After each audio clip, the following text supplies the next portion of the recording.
Welcome to In the Ven Zone with Christine McKay, where we get candid about what it takes to negotiate effectively. You'll learn from the challenges and successes of entrepreneurs, executives, and experts.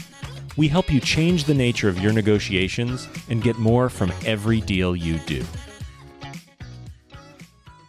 Welcome back to another episode of In the Ven Zone, where we help you, the small and mid-sized company, elevate and level up your negotiation. And we do that by bringing you just amazing guests who have a wealth of experience, a cross-section of industries, and to talk about things that they've done and things that they've learned in their processes of negotiation. And today I have a really special guest, somebody who I've known for 15 years, who is a dear friend and just one of the most special people I've ever had the opportunity to work with.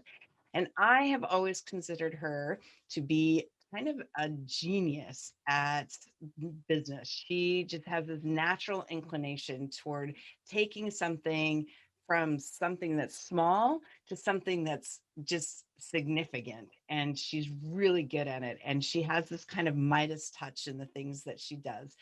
And so I am just proud to bring to you Bethany Sloggett, who is the founder and co-owner with her husband of YouNique, which is a bathroom and kitchen and bath building construction company. And I'm going to let her explain it more, as I always do.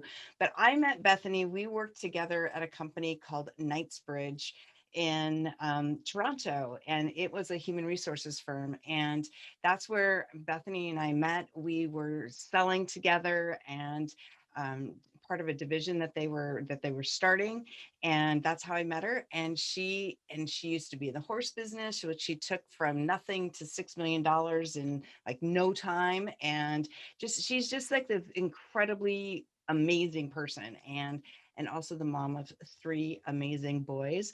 And so, Bethany, welcome. I am so excited to have you here. It's so good to see you. Well, that's a beautiful introduction. Thank you, Christine, and back at you. This is exciting. I'm happy to talk to you about our business and some of the things that we've done to help grow it and negotiate along the way. Awesome. So tell us more about the business. Tell us how you got to this point. So it's actually quite interesting. The business actually morphed more from a total personal decision. I am in my second marriage, and along with second marriage came kind of, you could say, second family, in the context that I had children very young. I was 20 when I had my first, and I entered into my second relationship in my mid 30s. And my husband hadn't had children yet, and he really wanted to. But he also wanted to really raise our family somewhat differently than what it had looked like with my older boys, Jordan and Colton, in that he wanted to really slow down. He really wanted to kind of be able to move out to a more of a country setting, more rural, which for us was Northumberland County. And essentially, my career didn't exist where we were moving. So prior to this, I was in consulting and operations, and often starting new businesses for larger companies and trying to get them off the ground. Well, the Northumberland market doesn't really offer those types of opportunities. So we'd flipped a few houses together, and we'd met a company along the way. And I said to my husband, I will move out to that region of the GTA under the pretense that we buy this company. And at first my husband was like, you're crazy. Like, what? You're just going to call this person and say, I want to buy your business? And I'm like, yeah, that's my intention. And he's like, you can't do that. And I said, okay, let's say hypothetically, I could do that. And he says, yes. Are you going to let me buy this business? Because that's what I want to do. And he kind of shook his head and was like, sure. I think that was one of those things where it was probably one of Andrew's first times ever seeing something that I would call like a pipe dream in the minute turn into something that was going to be like a real reality. So we ended up moving, buying the business. At the time, it was doing about $600,000 in revenue. And Andrew thought to himself, well, this is going to be great for her. She's going to have a job and something to do, right, out there, and she'll be happy. And about a year into the business, I phoned him and I was like, it's tripled the size, and I either need to hire somebody like you, or you need to join our company, because I'm busting at the seams here. And the interesting part about that is that I would try often to talk to him about what was happening in the business, but he was also, a senior person in his own role, and he didn't want to come home and review financials and talk about the operations of our business. So he kind of went from like not knowing very much about what I was doing to like joining the company, and was like, what is happening here? Like, so, right down to the balance statement, he didn't know anything about it. So that's kind of how, that's the real reason fell behind where we wanted to live and raise our boy, who at the time was only, when we first started negotiating the deal to buy the business, he was actually only 3 months old. So we'd fully bought it by the time he was 7 months, and made the decision that I wasn't going to go back to work until he was 9 months old. So there was a 2-month period where we were kind of doing all of our WIP. And for those who aren't familiar with that term, that means work in progress. But I was very much just behind the scenes, kind of developing all the marketing and the branding and working through WIP and kind of balancing out the books. And then kind of officially walked into the business, I think it was September 15th of 2014 was the first day that I walked in, and it was like, this is what I'm doing now. So it was exciting. Yeah. So that's the history. Awesome. That's awesome. I mean, Yeah. and the thing so one of the things that I talk a lot about is, the negotiation that we have in our heads, that's often the hardest part of any negotiation. We talk ourselves out of things before we even engage a counterpart. So I love that story, because you just knew, and you just did it. And that negotiation was with Andrew more than a Yeah, than it's funny. The first part of the negotiation was definitely with Andrew in the context of like, do I have your buy-in? If this is to happen, are you with me? But it's funny, he so let me, like, we'd talk about what was happening in the meetings when I'd come home from them. But Christine, I was in a room with 5 men, a real estate agent who was a part of the deal, an accountant, the owner of the business, a lawyer, their lawyer, our lawyer. And I was nursing my 4-month-old baby. I literally was breastfeeding and trying to explain like where we saw the books from a financial position. And I remember there being a feeling of vulnerability, because I didn't want to stop the momentum that was happening in the room. And that to me was the vulnerable part of the equation. Leaving the room and excusing myself to nurse was more vulnerable than me saying, look, we're in the middle of a really good conversation, but he needs to eat. So I'm just going to get myself set up. I need 30 seconds. And then I want to just keep going. That was less vulnerable than having to excuse myself from the room. Right. And Wow.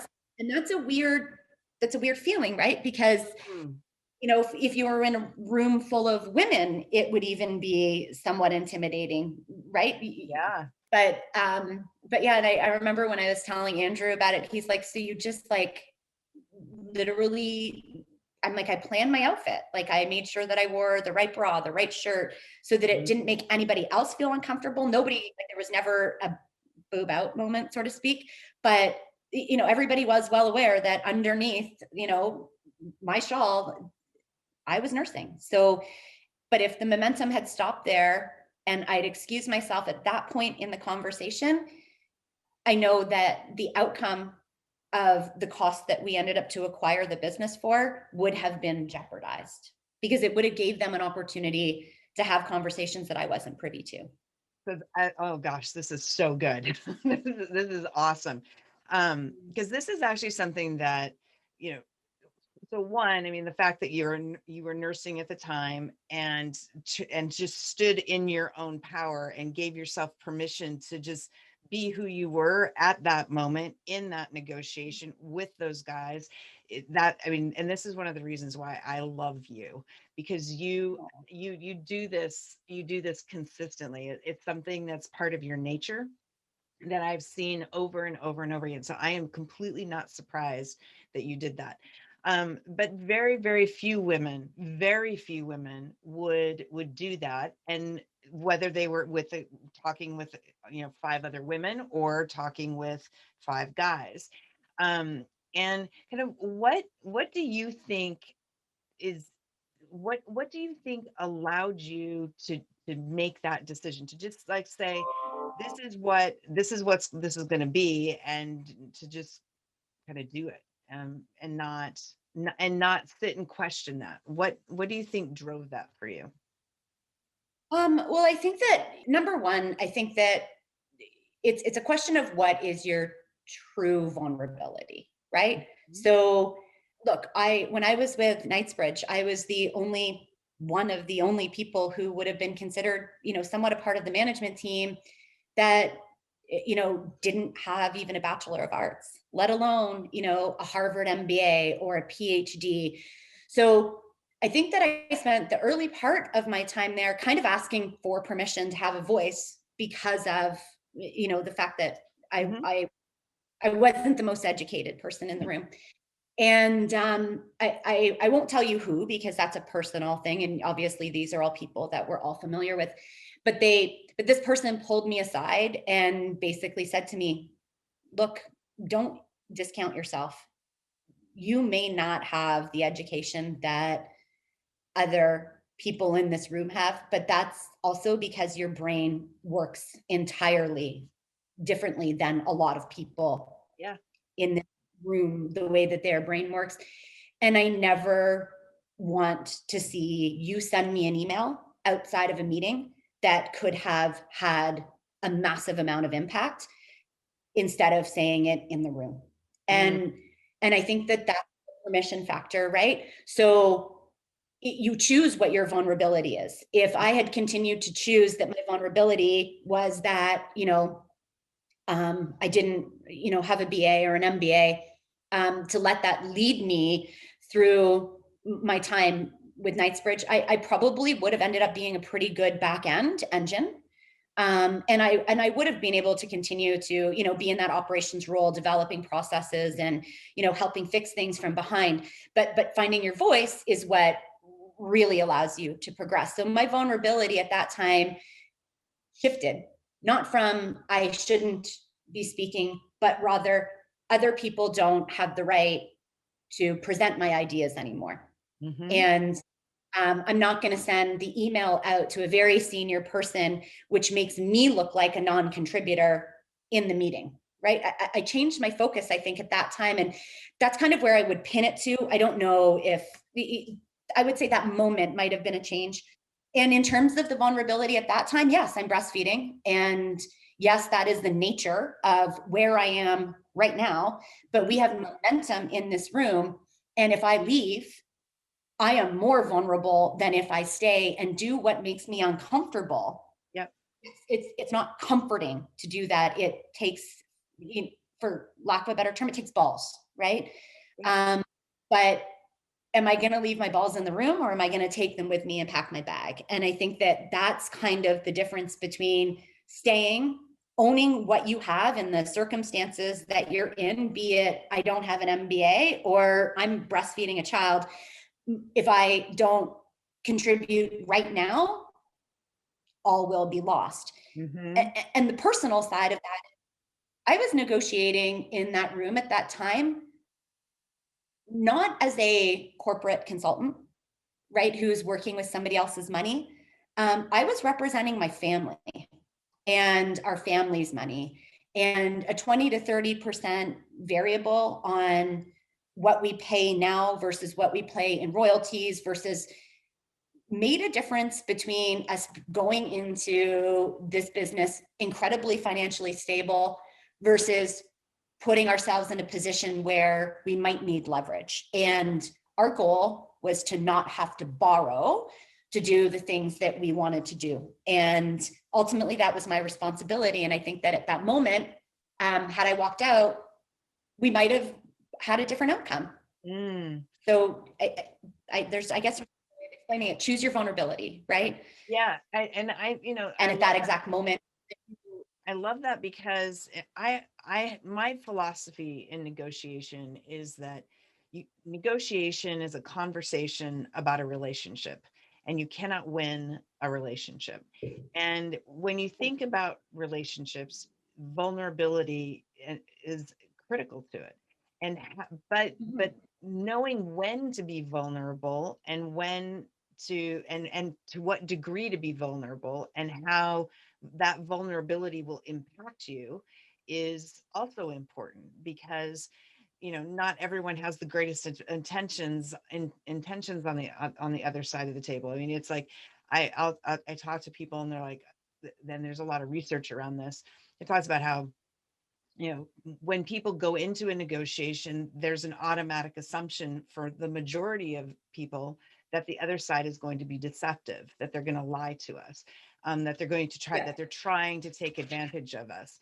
And the reality is that if you can move that, and my dog is going crazy right now, if you can move away from that and understand where your vulnerability is going to take you, and allow yourself to be vulnerable, it actually improves the odds of a more effective negotiation outcome. Right. And that's exactly what you did, right? You showed that vulnerability, but you knew that it was a greater, that there's limited risk in being vulnerable by nursing in the room, but there was exceptional amount of risk if you were to leave the room.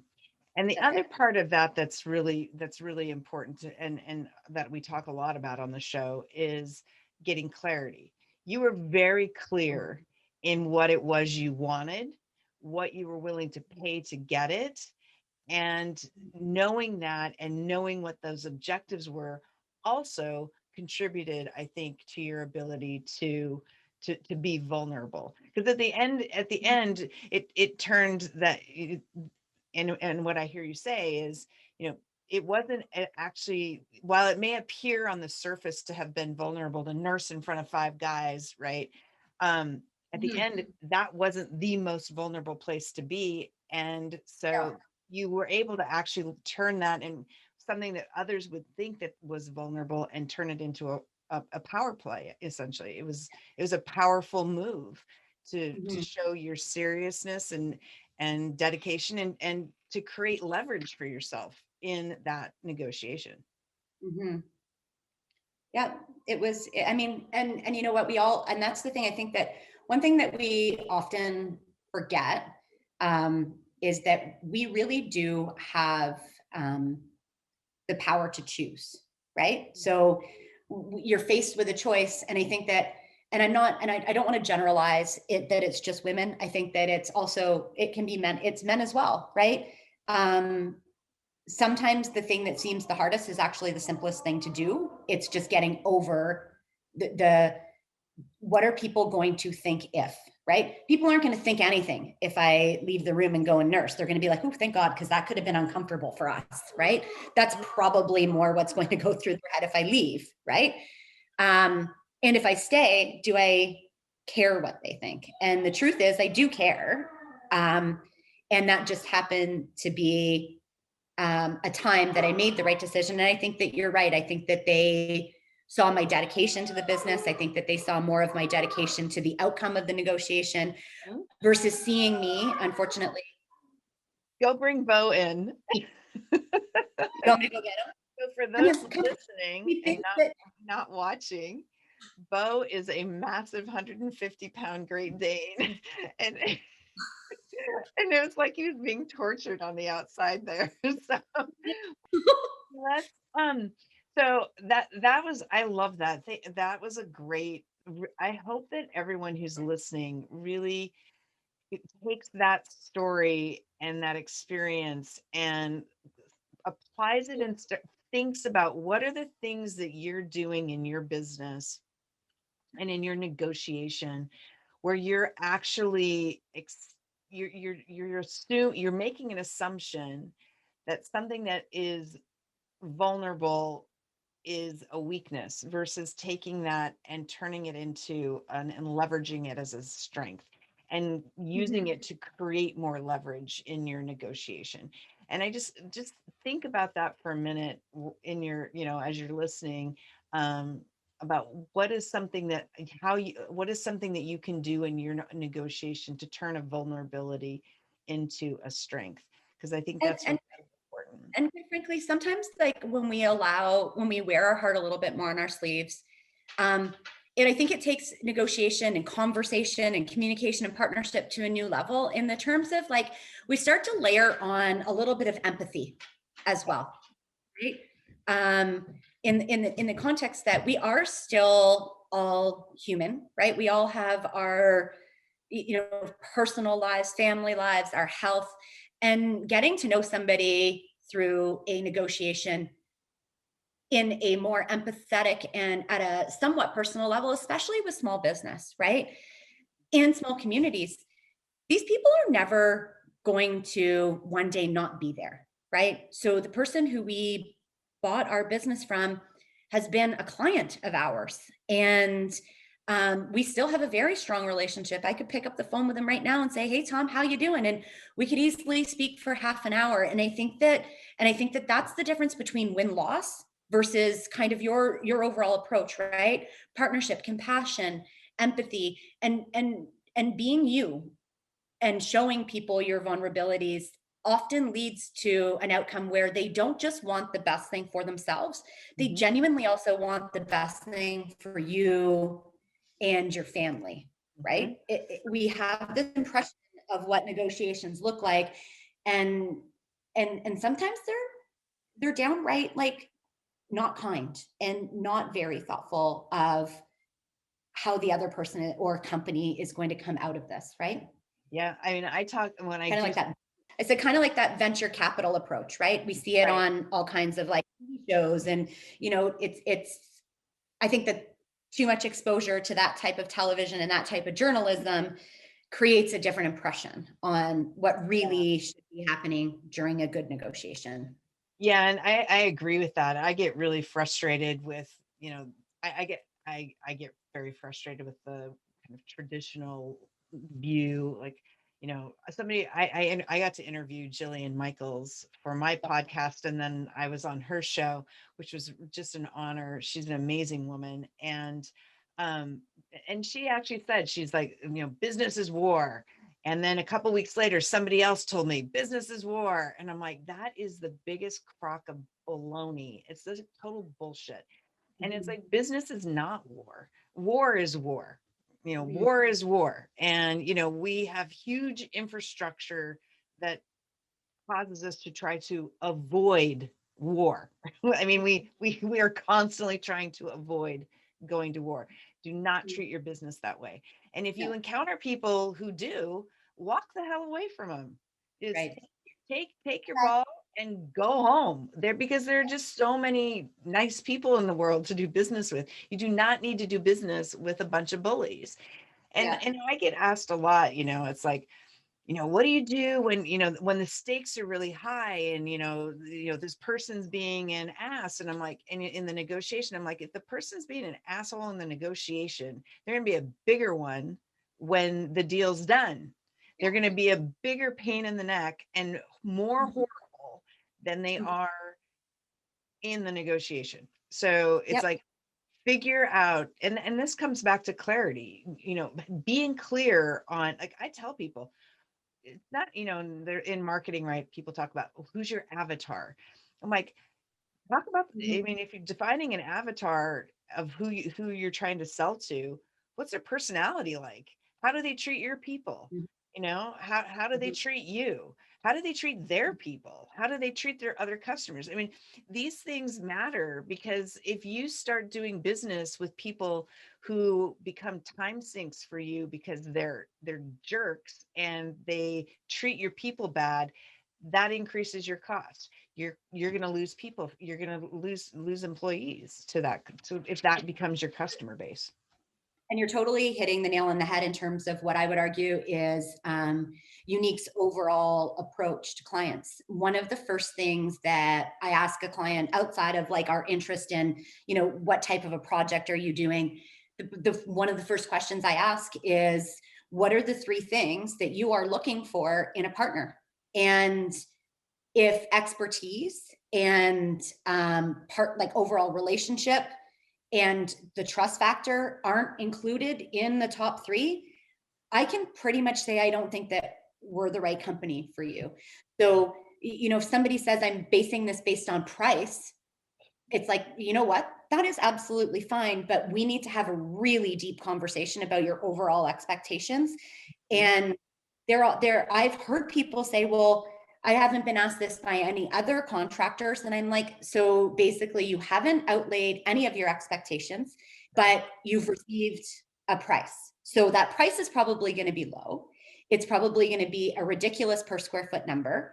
And it might meet every single one of your expectations, but there's a chance that you're going to start down the path based on believing something is going to cost you $50,000, when in fact, when you start layering in all of your expectations and you start articulating what you want, what your design ideas are, how you want things to function, the size of your family, the overall square, like all of a sudden that 50 turns into 80.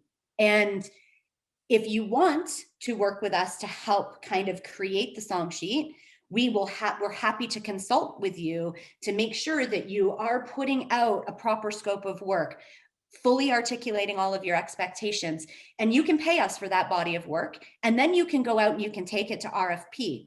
As a building group, YouNique is still going to quote on that, and we will compete with other people based on the song sheet that I wrote, but you will pay for that upfront consulting. And it's interesting, that's a shift we made in our business, kind of coming through the overall COVID and lockdowns and restrictions.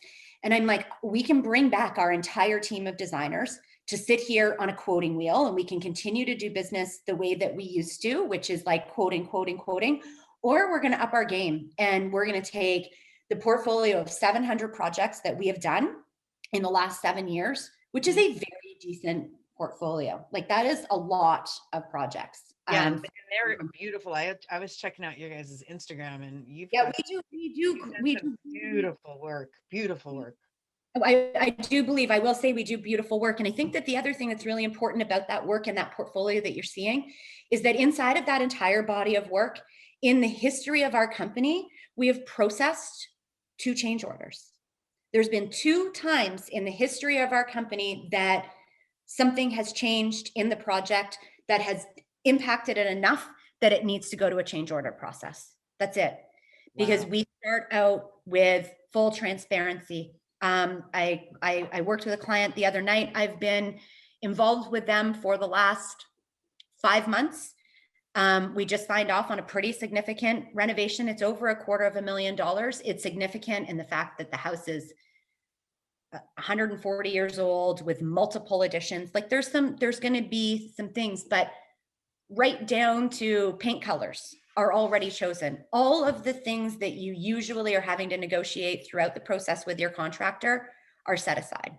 Mm-hmm. And now we get to focus on kind of the overall home. And I don't think that there's a chance that their project is going to scope creep over what it is right now. I'm so confident. And the partnership that we have developed is what they were seeking from the outset. You know what I mean? So, you've met the right client when first of all, they're willing to pay us for all of our consulting and our expertise. They didn't take anything to RFP. Their choice was, after working with you through all of this, like, we don't want to work with anybody else. We understand that, you're a larger organization. We are brick and mortar. We have, multiple locations. We have overheads that some contractors who their overhead is their cell phone bill and the logo, that's on the side of their truck. That is their infrastructure. We do know that you're probably more expensive than that, but we don't want to talk to anybody else every day. So let's just go forward with everything that you've proposed. And that, obviously, there were significant moments of negotiation inside of that, but both of us had to make sacrifices, right? There was a budget that they wanted to live within, and there were certain things that inside of that budget were unachievable. But if we borrowed from this and you lowered your expectations slightly here, we can now prioritize that. So not only are we in a negotiation between ourselves and our clients, we're in a negotiation with our clients in terms of what are you willing to give up for yourself so that you can, maintain this, because these are the costs associated to two of those large priorities that you've spoken about. But if your budget isn't going to allow for both of them, we need you to figure out which one is most important. And that's a big part of our job, is really aligning overall expectations on what you're getting to the overall expectations on what you're willing to spend. That, and unfortunately in our industry, that's not typically the approach. Typically the approach is go in, bid low. And once you're in the house, as people want to change things, you say, well, we didn't have the budget for that. So that's more. So our feeling is that's always created like a tension between the contractor and the homeowner. Right. Because you're constantly talking about things costing more. Versus if you start out with a really good consulting engagement and then you start the project, we're not talking about the fact that, we had a $8 a square foot backsplash budget for, your tile, and you've just chose something that's 35. So you're going to have to pay the difference of that. All of that is done before we even take a hammer to a wall, so to speak, And I love that, because this is something that I've always, ever since I've known you, I see you as being really exceptional at, and that is this clarity, right? You get clear on, in terms of you influence and you move your client to get clear, which is hard, right? Because people, when they're doing construction, and it's like they get an idea and then they get another idea and then they get another idea. And then, there's some TV shows that my husband and I love to watch around, construction and stuff. They're all out of the UK and Australia primarily, but, and it's like, you see some of these people and it's like, holy crap, like this, I had this window design and now I'm going to move the window by 4 feet this other direction. It's like, what? And it's like, you just know, you just see the dollar signs, and you can see that interaction that you're talking about in terms of the contractors and stuff, and how it's just like, okay, then this is more, then this is more, then this is more, versus really figuring out and pushing the client, or not pushing, but really motivating them to get clear on what it is that they want up front, which helps you then deliver a more effective project, because with that clarity, then you get to be clear in terms of what you need and what your expectations are from your own suppliers, right? And it's that clarity has a massive impact all the way through the supply chain. Yep. And we really call that, ultimately, is that we like to start off with complete transparency, right? So, when we're talking to a client and they're asking us to design for them and they won't articulate a budget, I ultimately say, I don't think that this is going to work, because you don't trust me to help advocate for you and help make decisions with you. And that's the only way that we can really work together, because I can't tell you, Christine, how many times the expectations are way up here, but we get down to the bottom of the quoting process and the budget was way down here. And if we hadn't been able to close the gap on those expectations so that people can make the decision to go perhaps and do some refinancing or whatever, it's like you've invested all kinds of time, the client's time, but also your own time, to be able to realize that you actually hadn't leveled the playing field or earned any trust throughout the process. As a matter of fact, if you present somebody with $100,000 budget and their intention was to spend 40, and you hadn't helped them make the decisions to be on 40, or, maybe you need to go to 60 to have some of these things, then ultimately you're not an expert. You're not a consultant. all you're doing is quoting. And I think that's probably one of the most significant decisions that we've made in our business, is that we've really broken it out. We are, first a consulting and design firm, and you pay us to be involved in that engagement. Secondly, we are supply and sourcing, and you talk about like vendors and that, all the domino effect. And lastly, we are a construction firm, and we can be, everything from start to finish.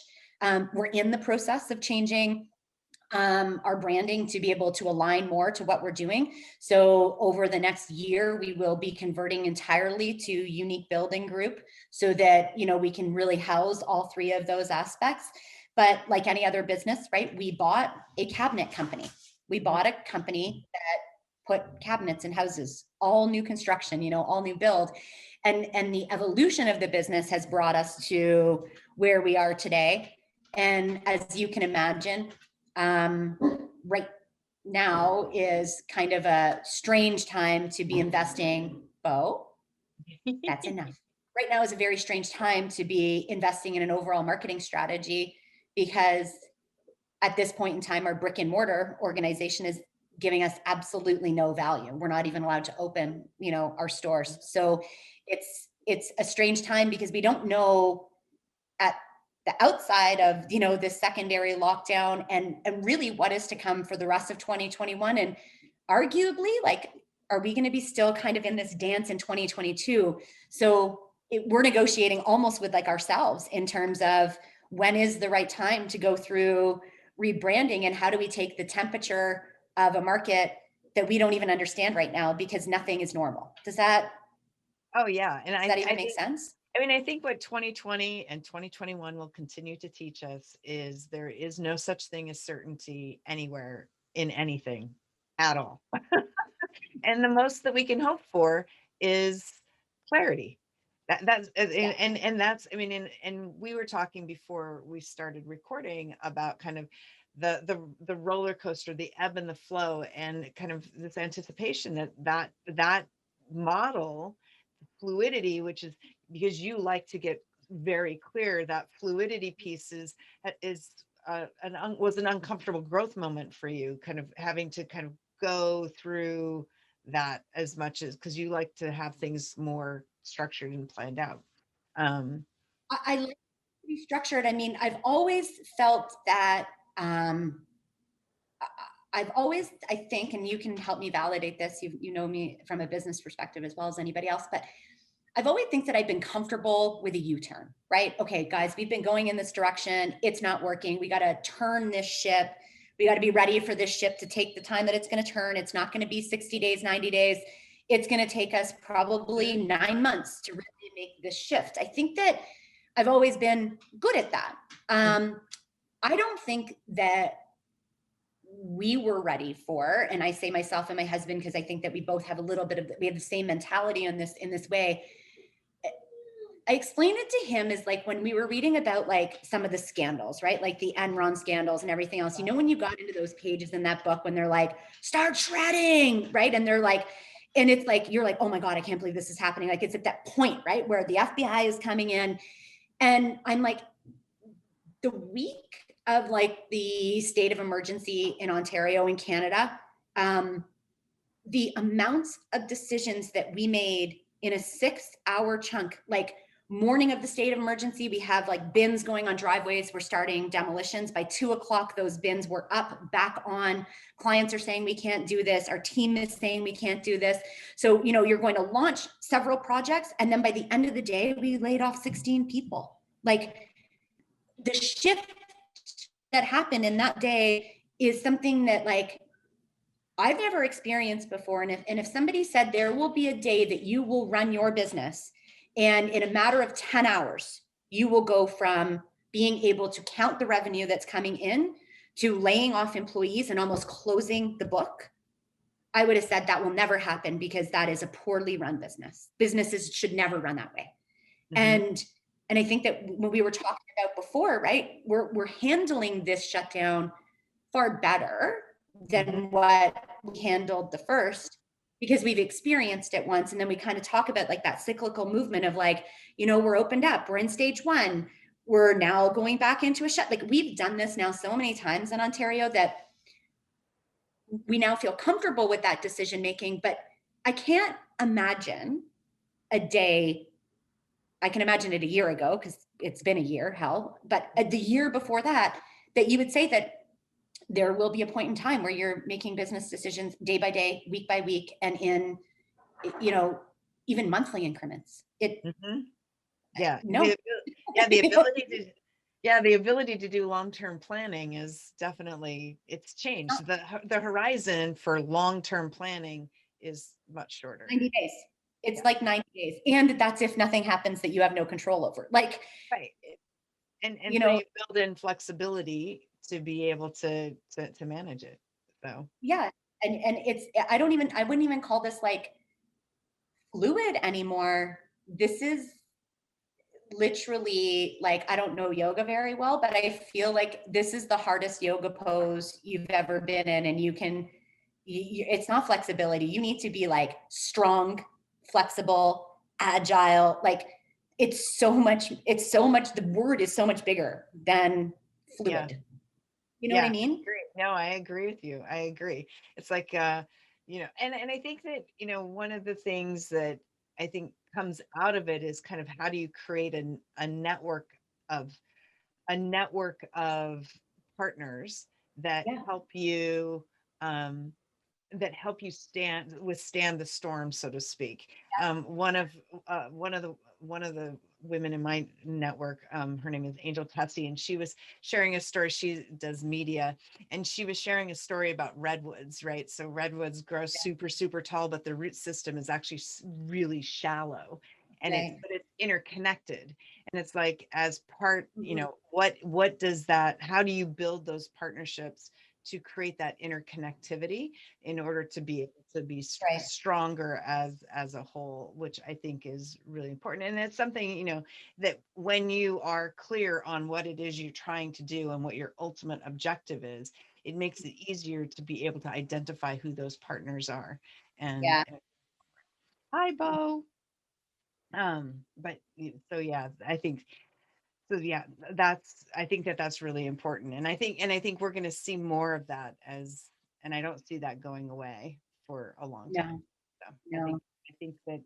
I think this is a new normal, and, figuring out, I think that people who are still talking about pivoting, I think the time for pivoting is long gone. It's like, if you didn't pivot in April last year, you're way behind the 8 ball on things. You're behind a little bit. Yeah. So Bethany, I have loved this conversation. We've been able to touch on things that I haven't touched on in any of our other episodes so far, and I'm really excited about that. I knew you were going to just bring a totally different flavor to the conversation, which is why I'm really excited that we were able to get you on the show. How do people find you? How do people find your business? All that good stuff. So we're on Facebook, YouNique Kitchens and Bath. We're online, unique.build is our website, and we're on Instagram. So at unique_kitchens. And again, we're going to see some changes to a lot of these things as we go through some rebranding. But ultimately, if anybody wants to talk about design, and we can design pretty much anywhere as well. So right now, obviously, we're very Ontario based, but we'd love to, expand and spend some time in Cali as well. Awesome. Email me, Bethany at unique.build. It's probably the best way. But important to say that YouNique is YOUNIQUE. So unique, it's a bit different. Awesome. And we'll put all that contact information in the show notes, so you can kind of check it out there. And again, I'm just so glad you're just such an amazing person. And I just am just so honored to know you, to consider you a friend, and just to watch you grow as a person and as a business person. It's just been amazing. So I appreciate you so much. And to the audience, thank you so much for tuning in today for this episode of In the Ven Zone. And we cannot wait to see you for our next episode. So stay tuned, happy negotiating, and we will catch you later. Thank you. Thanks, Christine. Thank you for joining us for this episode of In the Ven Zone with Christine McKay. We invite you to visit our website at www.ven.zone